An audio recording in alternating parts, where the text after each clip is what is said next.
All right, take 4, I keep screwing stuff up.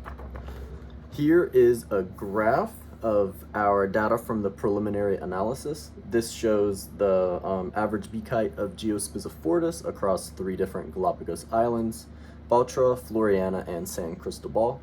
In the preliminary analysis, there was a significant difference in the data, so there's a significant difference between these 3 islands.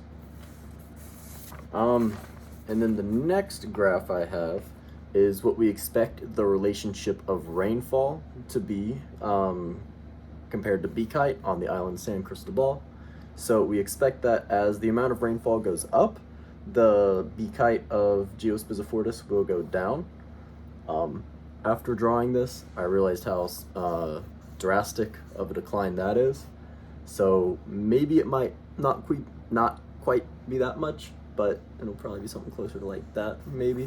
I guess this better represents how we expect this relationship to be. That is, as rainfall goes up, the beak height of Geospizifortis will decline, but probably not that much. And then the last drawing I have is a drawing of San Cristobal. That's the island, and these ends represent nets and rain gauges. A net will always be paired with a rain gauge, and they're going to be each 3 kilometers apart. So it would go like net in the rain gauge, 3 kilometers, net in the rain gauge, 3 kilometers, net in the rain gauge, across the whole island of San Cristobal. So it'd be like kind of random, but kind of systematical. No points across this island are going to be picked to put a net in a rain gauge. We're doing that to compare the average beak height of the birds we catch near the rain gauges and the amount of rain that the rain gauges collect, to hopefully show what we saw in this graph, to hopefully show that as rainfall goes up in these different areas, the average beak height of the Geospizifortis that we catch go down.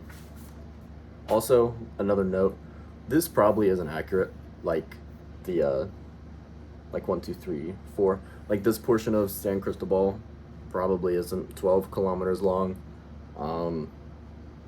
If it is, then I got lucky. But this is kind of just supposed to represent the pattern of nets and rain gauges that we are going to place across San Cristobal. I think that's it for the presentation. And another note, if I forgot something or if you want me to add something else, just email me. My group mate said it was 3 minutes long when they did it, so I assume that it's just kind of like a brief description. But if there's anything I forgot, then I can just tell you in class or record another video. So I do believe that that's it. Thanks a lot and have a good one.